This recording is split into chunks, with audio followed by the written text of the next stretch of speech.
Every day, there are people all over the world looking to create better lives for themselves and their families. Not gurus or overnight millionaires. These are moms or retirees or college students, everyday people who are fed up with the 9 to 5 and realize there is another way. They are Amazon sellers, they're freedom builders, and these are their stories. All right, guys, today we have on Kristen Ostrander, tuning in from the Detroit area, right? How's it going today? It's going great. Fantastic. I'm going to let you tell the audience a little bit about who you are. If you want to just give us a quick 30-second introduction, and then we'll kind of get started. Well, I am Kristen Ostrander. I have been a full-time Amazon seller since 2009, slowly but surely crawling my way up the Amazon food chain, I guess. I've been doing retail and online arbitrage, moving into wholesale and bundling, and I love what I do on Amazon. I also teach Amazon classes over the past couple of years, so that's been super fun for me. 2009, you're like an OG in the Amazon world. Why don't we back up all the way to before you even started selling on Amazon? Like, why did you get started in it? Why did you even want to do it? Give us a little bit of the background. Sure. So I started on eBay. My husband had kind of a feast or famine job, and I started thrifting on eBay, doing some things, just selling my kids stuff so that I could just buy them some new stuff. And I realized I could actually turn a profit on eBay. And so I started thrifting, garage sales, started flipping things there. And then I heard about Amazon. I heard it was easier and faster, and you could actually ship stuff to them and not have to deal with one-on-one customers and non-paying bidders. And so I took the jump to Amazon and started sending my first box of books, because back then that was really what most people did, was books.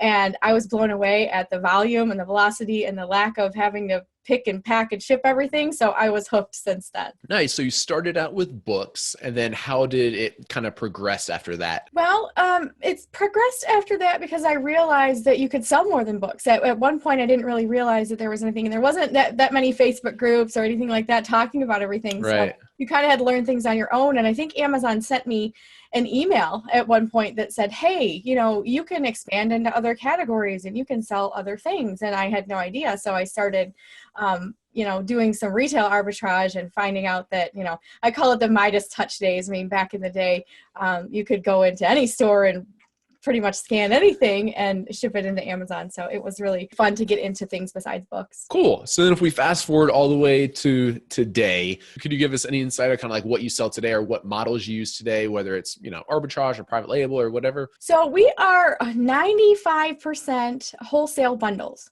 So we buy from different vendors, different wholesalers, and we put packages together, kits together, bundles together, and we sell things as a whole that way. So, it's poor man's private label is what I've always called it, because it's not quite the top tier of private labeling, but we are manufacturing kind of our own bundles and putting our own branded items with them, so making it unique in our own. And it's been working really well. Over two years now we've been doing wholesale bundles consistently. I want to get into that more, but I'm going to wait for it a little bit longer, because I'm really interested for you to tell us more about the bundling stuff. All right, so you started out selling books. You kind of started out with the eBay stuff. You started out selling books, then you moved into kind of the retail arbitrage thing. Now it sounds like you're doing mostly like the wholesale thing. What led you to kind of progress from one type of model to the other? Well, I think when you start to grow, time and money kind of collide. And, at the beginning, we were doing it with just shoestring budget. Books are cheap to source and easy to find and easy to kind of ship out the door. There's not a ton of work involved, but they're definitely one-off items. You get one copy of one book. And so it's the equal amount of work for, let's say a whole case of wholesale items, where it's way easier to process that than it is to process 100 books. So moving from books to like retail arbitrage, same type of thing. I mean, it was scalable to a point, but then you're often at stores and going from place to place to place, and time is money, and it was taking a lot of time. And the more you grow, it's hard to spend $10,000 every week at retail arbitraging. And so we had to kind of make a break at some point, and we started to filter in some wholesale items and bundles. And then it just it's much more scalable, and it's much more, it's easier to spend those kind of funds when you start to grow. Do you get good payment terms with the people who you're purchasing, the wholesalers that you're purchasing from? Is that why the cash flow is better, or? Well, there's a couple things. Number one, we enjoy quite a bit of ROI when we put put bundles together. We're kind of packaging convenience for the customer, so they don't have to add 14 things to their cart. They can just add one because we've created the bundle for them. So our ROI has significantly increased since we've changed from retail arbitrage over to wholesale bundling. And also, yeah, we do enjoy terms with our vendors, but we actually started off as all cash. So because we've enjoyed over 100%, actually our average is 112%. That we return on our investment. So because of that, we were able to kind of scale more and put more money into the business to bring back out. So we've mostly been 100% cash operation. Recently, we've taken some terms with some of our larger vendors because then it allows us to order, let's say a $10,000 tier gets you all kinds of discounts rather than $2,000. Right. So we've taken some 30, 60, or 90-day terms with some of our vendors so that we can spread it out a little bit farther, especially for the Q4 season. I'm still not done drilling you about the early days, and then we're going to get into the kind of like the current stuff. So what did like your friends and your family think about you? Kind of like, did you tell them kind of like what you're doing and stuff? Yeah, they always knew, when I started on eBay, oh, you do that eBay thing, that's cool. And people would come to me and always be like, can you sell my stuff on eBay? I always said no, because I feel like if I teach them how to do it, they can do it themselves, but I can't, I don't have the time to do it for them. So, at first the book thing, it was the book thing, people would call it. Now people just ask me, do you still do that Amazon thing? And I'm like, yeah, of course I do. But yeah, it was, people thought it was a little bit strange. They didn't get the concept of retail arbitrage. They couldn't understand how I could walk into Target and pay full price for something and flip it on Amazon. They were just like, who would pay that much if they could go to Target? So I'd have to explain the Amazon customer experience to them. But I'm pretty sure they don't think I'm that crazy anymore. I'm fascinated by this. This is a really cool story. So how do you find your wholesalers? And you may not want to give them away the specific products or whatever, like kind of what tips would you have for the listeners to be able to find and establish relationships with the wholesalers? Well, we like trade shows. We've gone to several trade shows and looked at products in person. You can't underestimate that personal relationship you can have with somebody, speaking with them and letting them know about your business, not being afraid to say, this is what I do, this is how I do it differently. And so we've presented a lot of vendors with our unique wholesale bundles model, and a lot of the vendors appreciate the fact that we're representing their brand well, and things like that. So going to trade shows, starting those relationships, and just being open and honest and upfront about what you plan to do. Okay, so I'm listening to this right now. I'm like, man, this sounds awesome. It sounds like you're getting great ROI. I want to start doing this. How do I even go about finding my first trade show? On our website, we actually teach a research class, because that's the first step in any of this. To start an Amazon business, people come in and they're like, what do you sell? How do you know what to sell? I'm like, you do research. And there's several research tools that we love using and teach people and tell them to go use them, like Jungle Scout, like Merchant Words, different things that you can use to find out what's selling and dig deeper, because you can find the product, then you manufacture, and you can even just find it from their website if you choose not to go to a trade show. Okay. So I did some product research, maybe I found that I really like the baby niche. Where do I go from here? So do I Google baby trade shows or what? Well, you can Google baby item manufacturers. I would even ask someone to niche it down even more and say, okay, baby is a big category. Are you talking diapering? Are you talking clothing? Are you talking toys? Are you talking baby care, organics, all kinds of different things? And then go from there by using different search engines. Google is going to be your best friend, but then also using some of the, if you're specifically selling on Amazon, use some of the tools that are out there to specifically research products that are being sold on Amazon. Tell me a little bit more about the bundling procedure. So do you have the wholesales ship different stuff to your house, or kind of how does that work? We recently just outsourced all of our prep, pack, and ship. But before that, yes, everything came here. We'd order from different vendors, different products together. So sticking with the baby niche, right?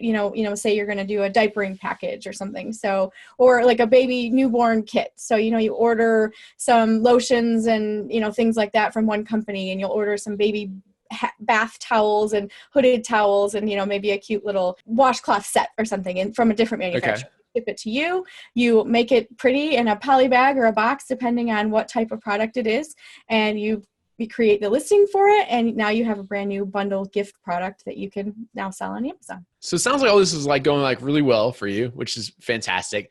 But I want to hear a little bit more about kind of the road bumps you hit along the way. Cause like I tell my story, you tell your story. It sounds like, holy crap, like this person, they just like, everything's going like really well right now, but share some of like kind of like the hardship along the way, or the sacrifices that you had to make to kind of like get to where you're at right now. Well, nothing comes without blood, sweat, and tears, right? I tell a lot of people this is not, if this is not passive income, at least not right out of the gate. So don't think you're going to sell on Amazon. It's all going to be passive and you're going to sit on a beach somewhere eventually. But at first it's a lot of work. There's a lot of research. There's a lot of things, but it is amazing how you can do it. I just had a client today, talk to them. They're fully, from home. They don't have a car, they can't drive. So they do all of their entire operation from home. And so that's what's the beauty about it. But there are definitely growing pains, like of those moves along the way, like from books and then to retail arbitrage and then moving over into wholesale. There's always hardships and bumps. The number one bump in wholesale bundles is back orders.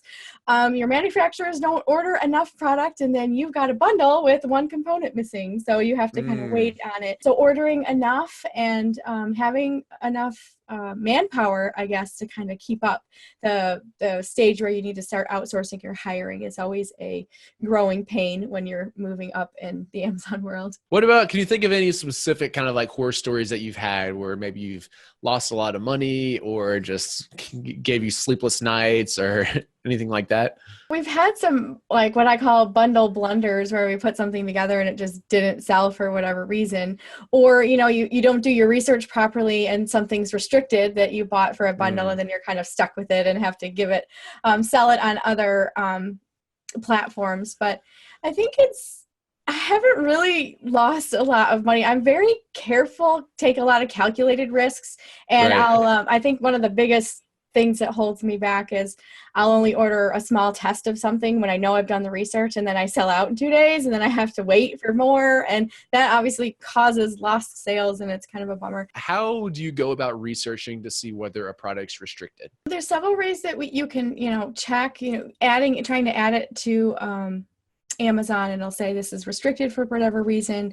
You can look at, different brands. We actually kind of keep a list that we know are restricted brands, but as a retail arbitrage person or someone just starting out, making sure that you're doing the research on that. Make sure that you are listing in a category that isn't restricted to you. I mean, sometimes things are open, but then, for example, in toys, you can't sell, Hasbro or Mattel unless you're approved or have an approved vendor. So, just looking at, trying to add it to Amazon or doing the research ahead of time to see if it's restricted. You can actually try to add it to the catalog, and it'll say yes or no, depending on what you're adding. What do you do as far as your launch process? So you've created one of these bundles, you found two products that go really well together that you think people would like to purchase this bundle together. Is there any type of launch process? Do you do anything to try to get the first couple of reviews or no? It's a little bit different in a sense that what we do is we do a lot of what we would call launch ahead of time with keyword research and research on what else is selling. So what we try to choose a product based on what's selling and not necessarily just pulling it out of the dark. Like, we're not inventors, we're not reinventing the wheel. We're taking products that people are already massively searching for and making it more convenient for them to buy it together. So we look at customers who bought this also bought this. And so they also bought this. And what are these brand names and what are popular? We use the tools. We love merchant words because it tells us what people are searching for on Amazon. We use Amazon itself.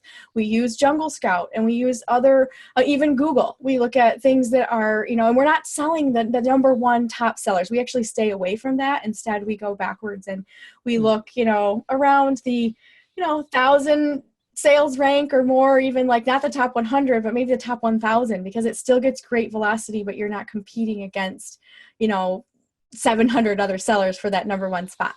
Do you know approximately how many SKUs you have on Amazon now? We have 176 as of right now. 176. And we say I'm kind of a data nerd. I know a lot of numbers. I like it. Forgive me for being super I'm a data nerd too. We can get along. Yeah. Oh, when you say we, who, yourself and? Oh, my mom and I are business partners. Actually, cool. Funny story about that. I was into Amazon. I was doing it. I was kind of growing and working hard. And my mom at the time, she loved shopping. And we used to, retail arbitrage was what I was doing mostly at that time. It was about 3 years ago, or 4 years ago. And she's like, gosh, I would love to shop for a living. And I'm like, great, I could use a partner because I can't do this by myself. And so she worked with me for a year and then finally quit her day job. And we were our full-time 50-50 business partners at this point. And we love working together and it's awesome. And she loves the location freedom that she has. So we are not tied to a specific space or specific schedule or time. So it works out really well. Do you have any tips for any of the listeners before entering a partnership? Good things to talk about or advice? Yes. Partnerships are tricky, and it sounds like yours is going pretty well. So tricky. I would say having like a courtship for a year, maybe, to see if you're compatible, to see if you have the same type of work ethic, to see if someone's going to put in the same type of work and hours, and make sure you actually have different skill sets. Because if you have the same skill sets, you're just going to be doing the same thing, and you're not going to grow as fast as you would if you actually have two different people who, this person's more creative and this person's more organized. You put that together, match made in heaven. If you've got the same type of people, it's gonna, be a disaster. And also keep it legal. You never know what could happen. Someone could get cancer, someone could get sick, someone could get burned out and say they're done, and make sure all of your assets are tied together. So get an attorney, get legal papers drawn up for all that stuff. Partnerships can be very tricky. And I also really like that part about like complementing skill sets. Like, if we relate this to like software, like oftentimes like two developers will like team up, and it's like, well, to build a software company, it'd be much better if like a developer and a marketer teamed up, right? Like that would make so that's very true. And the same thing could be for like an Amazon business, right? Think about what skill sets you have, which ones would complement that. I really like that a lot. So tell me a little bit more about your life now and how this Amazon business that you've created has kind of like changed like the way you live or your quality of life. Give us a little like insight, behind the curtain look on that. So when I first started out, it was just kind of a necessity for kind of a, my husband's supplementary, income. We have three kids, and, his job was kind of 80 hours a week or zero, and, kind of had to make up the difference there. But back in 2010, a week after my third child was born, my husband was injured at work, and he wasn't able to work for a year. And so during that time, I was building the Amazon business, but it wasn't quite where I would wanted it to have been had we gone full time. So we really worked our tails off with the kids, and we tried to do everything to build the business. In the process, though, because of all of the struggle of being off work for a year with your main income, we ended up losing our home to foreclosure, but we kept building the Amazon business, and we did what we could. And a year and a half later, we bought our own home and are fully recovered. And it's because of our Amazon business and keep at it and kept pushing, because we just kept seeing the growth, that we were able to recover from that, what I consider a very tragic event in our lives. No kidding. Wow. So what does your husband do? He's in commercial construction. Okay. So your husband was in commercial construction. This was right at the end, or right at like the time around the recession. So like work was probably slow anyway. Then he gets injured, and he was kind of like the sole earner at the house at that time. Mm-hmm. Wow. And you have 3 kids. I can't imagine like the stress. Yeah, it was really difficult because, and I just have that belief.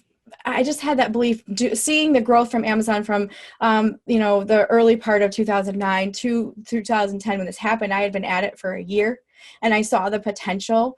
And so I was just like, I just want to make this Amazon thing work no matter what. And right now it's putting a little bit of food on the table and paying the bills, but it wasn't enough to sustain a family of 5 in its infancy there. So, but I just had this belief that if I just kept doing what I was doing and kept working and kept doing it. There was one point where my husband was helping me list things and things like that. He had one good arm, it was his shoulder injury. So he had one good arm, and he'd hold the baby and list books with me on Amazon while we did what we could do. And it was difficult to lose our house, but we knew that, if we worked hard and we just kept pursuing it, we just had faith that God would provide for us, and that we just kept moving. And there's people that told us we'd never buy a house again after foreclosure. It's devastation and all this stuff. And we were just trying to be responsible with our money. And, the business was growing, and was growing kind of hand over fist. The more we put in, the more it would go. And it's 2 years later, it was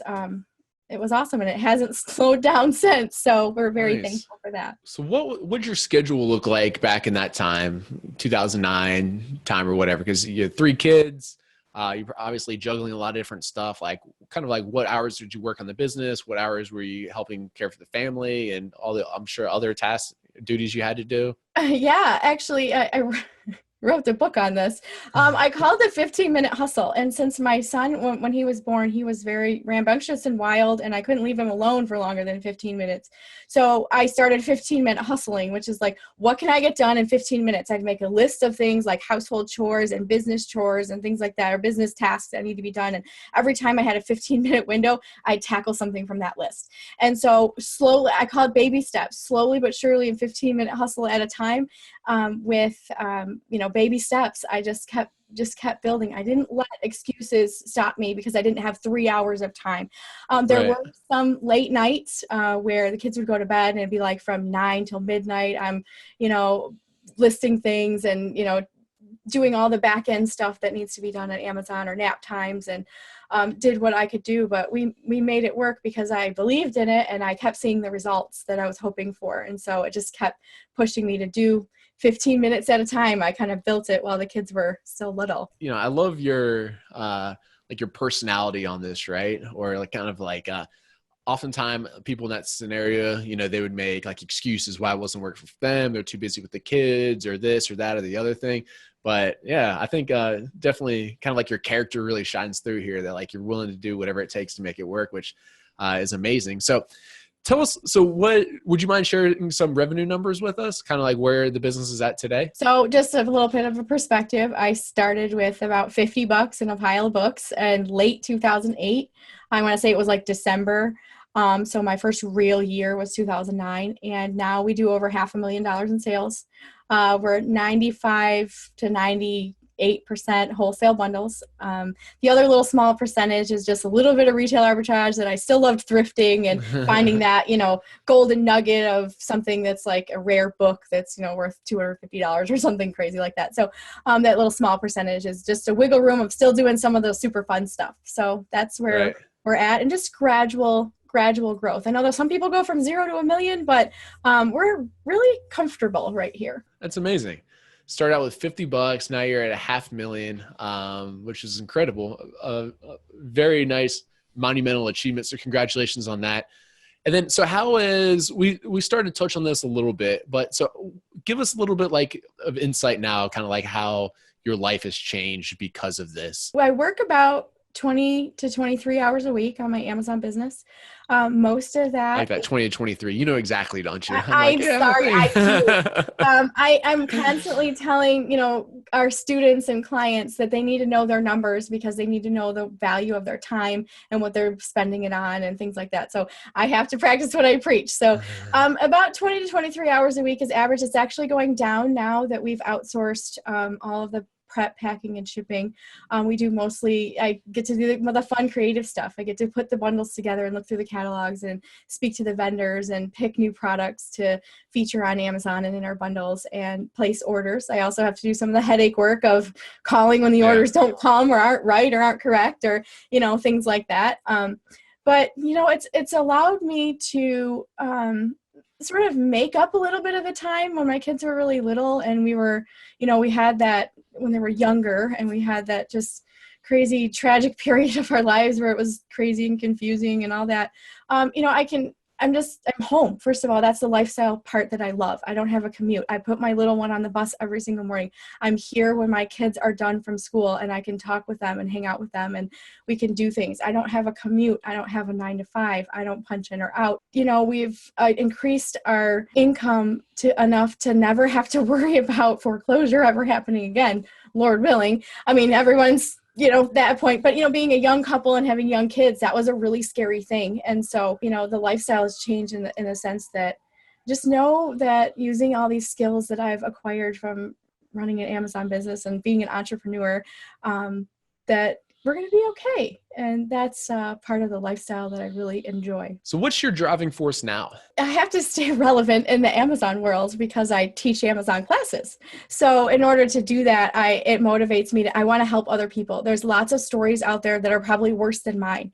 And I like to offer that hope to people that even if you feel you're facing foreclosure, that all is not lost for you. And if you use your skills and develop your skills, and you can, hustle, so to speak. It's not all hustle, but a lot of it is. And you believe that that can work, then it can. And instilling that into other people and helping them. You know, it's my goal in life is not to make $1 million. It's to help 1 million people, if I can, to realize that they have the potential to run a business and from home and do it themselves, one 15-minute hustle at a time. It's possible, and my life is proof of that. So I want to share that with other people because I know some people feel like there isn't hope, and I want them to know there is. What would be a few tips that you'd have for people watching this who are inspired by your story and kind of like to follow in your footsteps?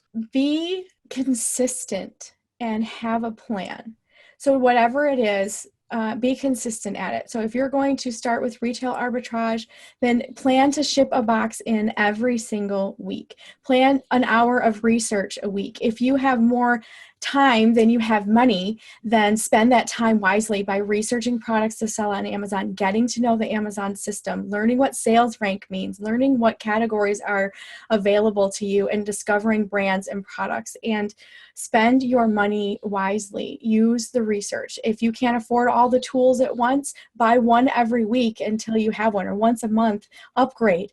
Don't get analysis paralysis. Just do it. Don't keep following 100 million people on YouTube and then I think I'm going to do it. No, you have to take action to see results. So even if it's 2 baby steps and 2 15-minute hustles, you can do it one step at a time. Fantastic. Thank you very much. Kristen, if people want to find out more about you, where would they be able to learn more about, learn about you or get in contact with you? So you can go to mommyincome.com, and that's where me and my business partner, Amy, do all of our courses and teaching classes and things like that to start off with Amazon. You can also find us on our podcast, entrepreneuronadime.com, and our soon-to-be the Amazon Files podcast is launching next month. Kristen, thank you very much for coming on. You shared a lot of wisdom with us. I really enjoyed it, and hope you have a good rest of the day. Thank you for having me. Take care. Bye.